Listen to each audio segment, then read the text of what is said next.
Hello and welcome to Eye of Gnosis Tarot. My name is Ewan and today we are continuing with our Thoth Tarot series, and we are currently within the Suit of Cups and we are looking at the Four of Cups today. Now if you haven't already, I do highly recommend going back and looking at the previous Cups videos. I do have a playlist on my channel, as well as the playlist for the Suit of Wands, which gives a lot greater context to the numbers of the cards, because even though we have different suits in the tarot, the numbers have the same meaning across the cards. It is the element, or should I say the suit, which changes the aspect of that number. And especially with the 4, I think this is very prevalent in how it can change across the suits, the number, despite still holding a similar meaning. Now if you want to skip straight to the divination of this card, please do go and look at the description and you'll find a timestamp. But I do recommend that you watch the description and symbolism of the card at least once, so you know what we're talking about in those divinatory interpretations. So let us begin with the Four of Cups. So as we see, we have these 4 golden cups rising from a blue sea upon the woven stems of a lotus plant. A single pink lotus flower grows above, filling the cups with water. But if we look carefully, we can see that this has lost a few petals. The sigil of the moon hangs above in this slowly growing storm, I think we could say, stormy sky, and it is overlooking the sign of Cancer, which is a lot clearer in this card than it has been in the previous card, the Three of Cups. So what is the Four of Cups? Emotion has now entered Chesed, the 4th Sephirah, where it is manifest and stable. Thus, the card is known as luxury, for it is a rare moment of peace when we can stabilize our chemically driven emotions. Chesed is the realm of Jupiter, so an expansion has taken place, crossing the abyss and separating 4 from the supernal triad. And if you want more context as to what we mean by that, please do go back and look at the 4 of Wands and the 3 of Wands to understand the concept of the supernal triad and the abyss. However, I will just grab my sheet of paper with the Tree of Life on briefly and visibly show you all. So the Tree of Life is what the tarot is based off. It's from Jewish Kabbalah, a early modern or medieval form of Jewish mysticism, which evolved from Merkabah mysticism. And essentially each of the numbers of the Minor Arcana, they fit within one of these Sephirah. And I will do a video dedicated to the Tree of Life in the future, because there is seriously not enough space or time here for me to go through it all. But essentially we have the supernal triad, which is 1, 2 and 3, and these make up the Holy Trinity.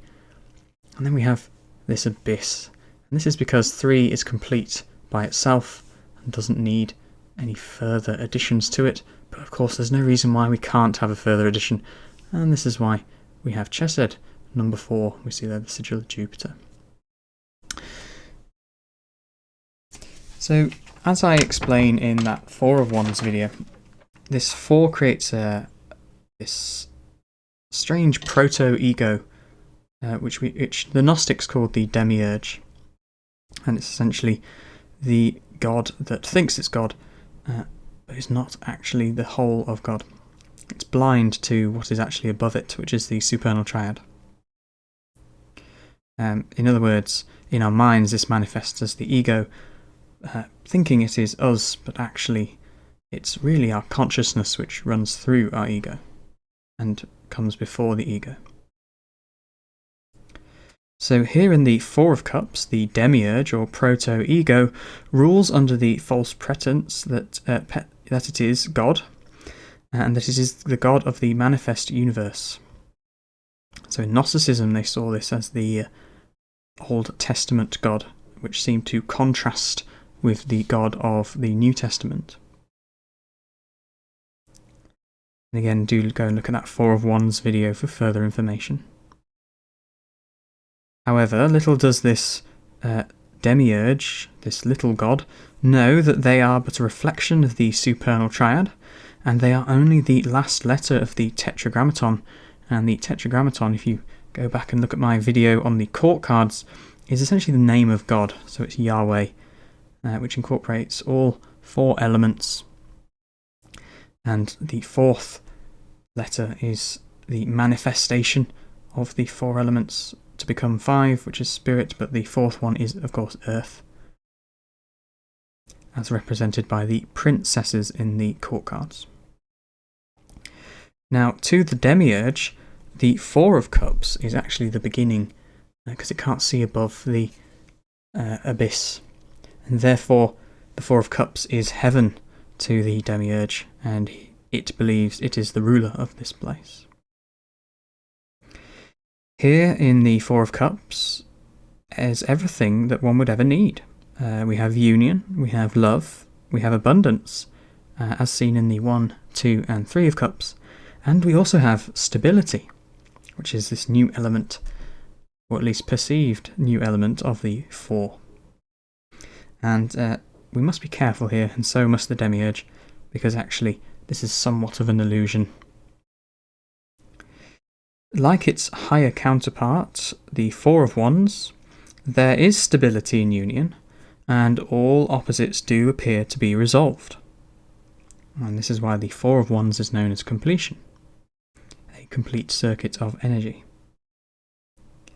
Yet the Suit of Cups lacks the vigour and the metaphysical flexibility of the Wands, or energy, and thus this card is in a much more precarious position than the Four of Wands. And as we go through the fours, we shall see this position deteriorating. As 3 taught us, nothing lasts forever, and this is the greatest fear of Chesed, loss, or more specifically, a loss of control. And now we can see how this overlaps with the Old Testament God, or at least in some passages of the Old Testament, this very vengeful being. And also we can see how it overlaps with the concept of the ego. Under the illusion that it is the first and the last, the demiurge fears that that its realm is lost. Then, if its realm is lost, then the entirety of reality will collapse. This is an ironic and projected fear, as 4 is itself a form of loss. That being the separation from the supernal triad, the God with a capital G, consciousness, and thus totally it is unaware of the perpetuity, that's a word that's fine difficult to pronounce, perpetuity of 3. So 3 can carry on forever, and because 4 can't see that, it believes that it is one, and that one day it may disappear and become nothing. Of course, this is an illusion, but it is unfortunately an illusion that the 4 finds difficult to break. And when we come to the Major Arcana, we shall understand that there are certain cards which allow 4 to realise this. Most notably the Hierophant card, but we won't go into that just yet. So here we see in the Four of Cups that the child that was born in the 3 has grown and now must leave the nest if it is to prosper and not become too comfortable in its parents' abode. Yet 4 has not quite reached that transition yet. They have grown, yes, but not fully outgrown their surroundings. They are living in a temporary state of luxury, one at the expense of their parents, so that being 3. Soon the dream of comfort and security must end, for water, or should we say emotions, chemicals, must flow, lest they become stagnant and stale. So we can really see the Four of Cups as this sort of adolescent young person who's, they've got independence, they've come through their teenage years, but they've perhaps got a bit of a rubbish job, and they're still living with their parents, but they've got it in their head that they are the king of their little world. So we'll have a little look at the symbolism of this card. So, whilst luxury may seem wonderful to us in our everyday use of the word, the truth is far more bittersweet. In a literal sense, it is perhaps the most boring card of the tarot is the Four of Cups, because emotions have become stale and the flow of water is limited. It is trapped in a pool of its own making and no longer free. It is not quite depression, but it is stagnation, and this stagnation will lead to a depressed state in the future if it is allowed to carry on. And we'll see this in the Eight of Cups, which is essentially a doubling of this energy in the Four of Cups. The Four of Cups is like the celebrity who has everything they want, yet they are still not content. This concept is represented by the limited flow of water in this card. In all previous cup cards, the water flowed back into the Sea of Binar, just below. Do go back and look at the previous videos to understand why it is the Sea of Binar, the third Sephirah. However, here in the Four of Cups, we can see that the water has become trapped in the lower two chalices and is not actually flowing back from whence it came. So this, if you think about it, this flower is eventually going to run out as it sucks up all the water.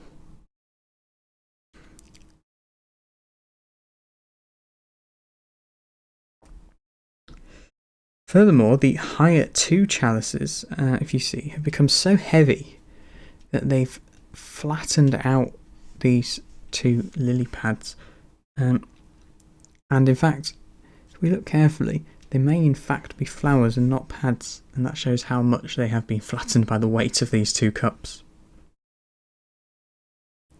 And really, this is a flattening of the original 1, 2 and 3. So the Kether hip here is giving everything but soon falling apart. You can see the petals coming off, and we have Bina and we have Chokmah have been completely flattened by the weight of emotion here. So as we've said, that first lotus flower has now begun to decay. Water still flows from its centre, however several petals have been shed, and its stem has now turned brown. So we can see decay setting in. The water is still clear, but if we look carefully, there are these 10 arrows on the streams of the water. And these are a hint towards the decline to come, because 10 is the number of Malkuth, and do go back and look at the 10 of Wands, and in the future the 10 of Cups, to understand what Malkuth is, the final Sephirah. Just in short though, that it is the physical universe, it's where we're living now. And with Chesed's crossing of the abyss, this descent into matter is now inevitable. This is what we're saying, how 3 can exist on its own, but there's no reason why 4 can't exist, and hence all the numbers that come afterwards. This decline that we're talking about, by the way, is what really is hinted towards in this stormy sky, and in the next card we'll see in the Five of Cups the problems that this causes. The bases of the cups are square, and this emphasizes the structured nature of Chesed. So this is essentially that 4 is that stable shape, the cuboid. It's very hard to topple over. And if we look really carefully at the handles, they almost have moon-like silhouettes. These represent the ruler of the card, the moon. And if we look down here, we have Cancer. Now, Cancer is ruled by the moon, so each zodiac sign is ruled by a planet. No, the moon is not a planet in astronomical sense, but in astrology it is called a planet, so an alchemical planet. A celestial sphere, shall we say. And also every sign has a planet in its detriment and a planet it's exalted in. But yes, the moon rules Cancer, and thus we are very comfortable here. Cancer invokes care, receptivity, emotional flow and protection, whilst the moon is reflective, illusionary and changeable. In this sense, the moon in Cancer is incredibly reflective and emotionally receptive. However, its stability and safety is short-lived, and now we see the illusionary aspect of the moon, and this is evoking the nature of luxury in that it could be pulled from underneath us at any moment, or we simply bore of it. So now we're going to look at the divinatory interpretations of this card. The Four of Cups is pleasant but not wonderful. It is the literal mercy of Chesed. So mercy is the attribution of Chesed, and it is the mercy of emotion. And that is for them to be stable and comfortable, which surely is an emotional mercy. When well dignified, the card represents emotional security, protection, calm, and a lack of risk. Although that latter one could also be an ill-dignified aspect. Although when specifically ill-dignified, the card is emotionally possessive, controlling, restrictive, dissatisfied, and bored. The key concept here is stability, and having the wisdom to know that all things must pass. Just to quote George Harrison there. Well, thank you very much for joining me in this video. This has been the Four of Cups, and if you enjoyed what you saw here today and found it useful, please do hit that like button. I've noticed it really does help with the channel, and I'm getting quite a lot of views but not many likes, and if there's a reason for that, please do put down in the comments any improvements I can make to the channel within my budget. That is, of course, this is just a hobby. And do subscribe to the channel for more videos like this. I'm going in depth with each of the Thoth Tarot cards, one of the most esoteric and symbolic tarot card decks in the world. And I'm also doing a lot of divinatory tarot readings. Don't know what I was about to say there. A lot of tarot readings for each of the signs each month. Now, I haven't done many of those yet, but this is mainly due to work. I'm currently on my night shifts, and this is making a video output quite difficult. However, there will be some of those coming in the future, as well as tarot tutorials for how to read certain tarot spreads. So once again, thank you very much. Please do hit that like button, and I will see you again next time. May peace be with you all, and have a great day, night, or afternoon, morning, wherever you are in the world. Goodbye.